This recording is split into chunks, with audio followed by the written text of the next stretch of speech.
कि इस्लामाबाद हाईकोर्ट और पीटीआई के खिलाफ 121 केसेस में कार्रवाई रोकने की दरखास्त पर समाअत हुई है और अदालत ने दरखास्त काबिल समाअत होने पर फैसला महफूज कर लिया है। क्या ये फैसला आज ही सुना दिया जाएगा?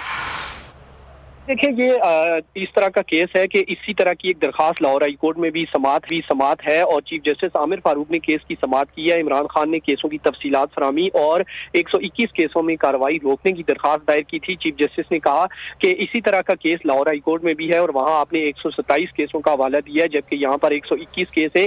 तो इसलिए आप कोशिश करें कि डुप्लीकेशन जो है वो ना हो, क्योंकि इस तरह मुतासिर होगा और तासर ये जाएगा कि इस्लामाबाद हाई कोर्ट और लाहौर हाई कोर्ट जो है वो कुछ नहीं कर रही। लिहाजा इस मामले को देखते हैं अदालत ने दरखास्त काबिल समाअत होने पर फैसला महफूज किया है और इम्कान यही है कि लाहौर हाई कोर्ट की तरह इस्लामाबाद हाई कोर्ट में भी ये लार्जर बेंच जो है वो बनाया जाएगा और उसके बाद इन केसों का जायजा लिया जाएगा। इमरान खान ने ये कहा था कि 121 केस जो है वो दर्ज किए गए हैं और उनमें कार्रवाई से रोका जाए। जी ठीक है, बहुत शुक्रिया आगाह।